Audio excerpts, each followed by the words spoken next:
शैतान से किस तरह इंसानी ज़हनों में वसवसे पैदा होते हैं। ईरान के एक गांव में दो भाई रहते थे। दोनों में बहुत ज्यादा मोहब्बत थी। लोग उनकी मोहब्बत और अखुवत की मिसाल दिया करते थे। बड़े भाई का नाम अब्दुल्ला और छोटे का अब्दुर्रहमान था। अब्दुल्ला शादीशुदा और 4 बच्चों का बाप था, जबकि अब्दुर्रहमान गैर शादीशुदा था। दोनों बर्तन साजी का काम करते थे और अपने काम में बहुत माहिर थे। वो साल में 2 मरतबा अपने तैयार करदा बर्तनों को बेचने के लिए शहर जाते और वापसी पर अपनी जरूरियात जिंदगी की चीजें खरीद कर लाते। इस कारोबार से इन्हें माकूल आमदनी हासिल होती थी। हस्बी मामूल दोनों भाई बर्तन लेकर शहर की तरफ रवाना हुए। ये कई दिनों का सफर था। अभी वो शहर से एक दिन के फासले पर थे कि दोपहर का वक्त हो गया। उन्होंने एक सायदा दरख्त के नीचे गधों से सामान उतारा, उनके आगे दाना डाला, खुद वजू करके नमाज ज़ोहर अदा की और खाना खाने लगे। खाने से फारिग हुए ही थे कि इन्हें एक शख्स के चलने की आवाज सुनाई दी। उन्होंने देखा कि गर्द गुबार में आता हुआ एक शख्स उनकी जानिब आ रहा था। इस शख्स ने करीब आकर कहा, ए दोस्तों, क्या तुम्हें किसी हमसफर की जरूरत है?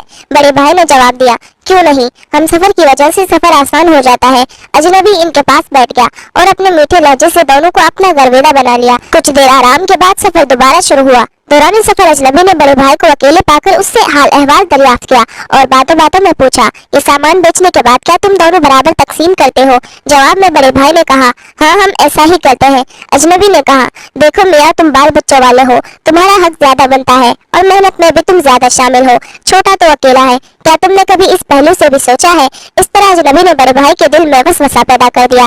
उसने दिल में अहद कर लिया कि इस दफा वो ज्यादा हिस्सा लेगा। अजनबी ने इसी तरह मौका पाकर छोटे भाई से पूछा, सामान बेचने के बाद तुम दोनों बराबर तकसीम करते हो? छोटे भाई ने भी वही जवाब दिया, हाँ, हम ऐसा ही करते हैं। अजनबी ने कहा, मियाँ, तुम्हारी अभी शादी होनी है, घर बनना है और आमदनी तकसीम में तुम घाटे में रहते हो। काम काज भी तुम ज्यादा करते हो। बड़ा भाई तो अपने बच्चों में मसरूफ रहता है।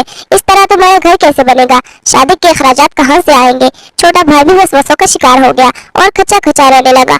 अजनबी साई की तरह कभी छोटे भाई के कान भरता तो कभी बड़े भाई के कान भरता। शहर पहुंचने के बाद सामान बहुत अच्छे दाम में फरोख्त हो गया। जरूरी खरीदारी करने के बाद दोनों भाई मस्जिद में जुम्मतुल मुबारक की नमाज पढ़ने गए। इमाम साहब ने खुतबे के दौरान सूरतुल नास की तशरीह फरमाई कि शैतान किस तरह इंसानी ज़हनों में वसवसे पैदा करता है और फरमाया कि अगर कोई भी आपसे कोई ऐसी बात करे जिससे आपस में फूट पड़े, बेइत्तेफाकी पैदा हो या हिज जाग उठे, तो आप लोग फौरन ला हौला वला कुव्वता इल्ला बिल्लाहिल अलीय्यिल अज़ीम पढ़े। इस तरह वो शैतानी वसवसा फौरन गायब हो जाएगा। दोनों भाइयों की समझ में बात आ गई। मस्जिद के बाहर उन्होंने अपने दिल को टटोला और एक दूसरे के बारे में गलत वसवसों पर फौरन ला हौला वला कुव्वता इल्ला बिल्लाहिल अलीय्यिल अज़ीम पढ़ा।